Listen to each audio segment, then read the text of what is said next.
देले लोके भुवनेश्वर पुनामा गेट निकट में आम बस जड़े व्यक्ति को धक्का देवा पर उत्तेजना देखा देता। स्थानीय लोके बस को भंगारुजा करने सहित चालकों को निष्ठुक माड़ मारी सहित आम बस रे निआं लगाई उत्त्यक्त लोके। एथर आम बस अधारू अधिक जली जाइए। लोकंर माड़े बस चालक आहत होती।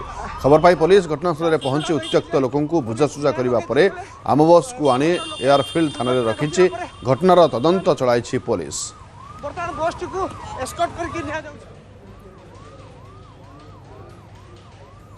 आम आप भिजुआल देखा कि भाव में आम बस दुर्घटनाग्रस्त करने आम बस टी निआं लगेवा सहित उत्त्यक्त लोके बैटेरी चालित ही आम बस टी इभि गाड़ी टी भांगी रुजी पूरा चुरमार करदे। परवर्ती समय पुलिस पहुंची उत्त्यक्त लोकों को बुझासुझा करा आम बस को थाना को आनी कि बड़ कथा जड़े व्यक्ति धक्का देवा उत्त्यक्त होते स्थानीय लोके पुणी थे आम बस नहीं उत्तेजना देखा मिलूँ। देवाशीष पंडा आम सह जोड़ी होती फोन लाइन अधिक सूचना। देवाशीष, जो भाव में पुणी थे आम बस दुर्घटनाग्रस्त होती जड़े व्यक्ति को धक्का देवा एथर टे आम बस प्रति लोकों आभिमुख्य अधिक कठोर हो जाए निआं लगे अपडेट जानवा चाहबू। निहाती भाव लक्ष्मी देखु लोक मैंने उत्त्यक्त जनता जो गोटे पुंजीभूत असंतोष थिला जहाँ विस्फोरक रूप नेला बोली आमे कहि परिबा।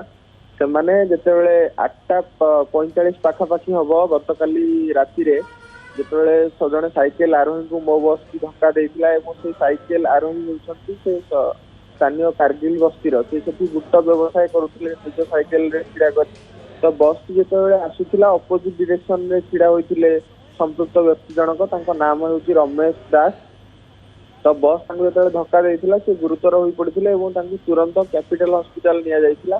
कैपिटल हॉस्पिटल रे तांकर अवस्था संकटापन्न होबारु कटक बड़ मेडिकल स्थानांतर करा जाइछि एवं सेठी तांकर चिकित्सा करा जाउछि। कहि परिबा जदि आमे तांको स्वास्थ्य अवस्था रे स्थिर रहिछि सेमिति कोनोसी प्रकार उन्नति किंबा अवनति वर्तमान पर्यंत देखा देनि। एपटे जदि आमे कहि परिबा सेही ताकू आधार करिकि जो स्थानीय लोक माने थिले सेमाने मो बस को भंगारुजा करिवा सहित निआं लगे देते। तो सेठी घटनास्थल में पुलिस पहुंचबार विलंब होता गोटे प्रकार अभियोग हो पुलिस पहुंची माने पहुंचवा पर जो उत्त्यक्त लोक थे नियंत्रण कर पुलिस विफल होता।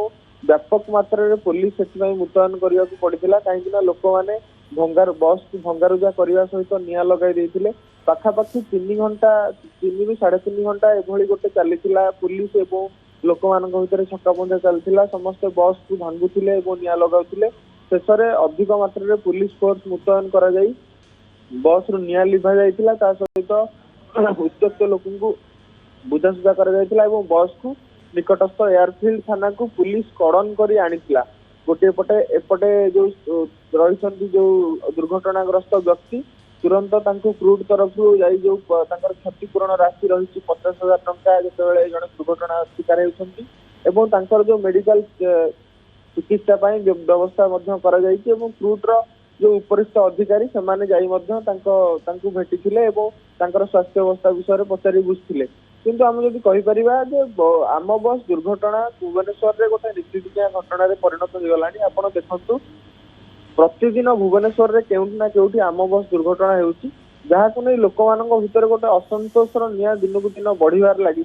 कहीं जितेबाला अनेक गुड़िए सतर्कतामूलक पदक्षेप ग्रहण करा ड्राइवर को अनेक गुड़िए सचेतन करा क्रूड तरफ ड्राइवर को बिहेवियर गाड़ी केमी चलवाई जो सतर्कतामूलक भाव में मद पी मादक द्रव्य सेवन कर गाड़ी चलवाई मना करे परिवहन कमिशनर आम बस जाइछंती गोटे सकारात्मक दिग को दर्शाऊला। कि परवर्ती समय पुणी थे आम बस दुर्घटना होगा जो भाव में उत्त्यक्त लोक मैंने निआं लगे एवं गाड़ी को भांगी निहाती भाव में परवर्ती समय एक बड़ आह्वान सृष्टि कर। धन्यवाद देवाशीष अधिक सूचना पाई।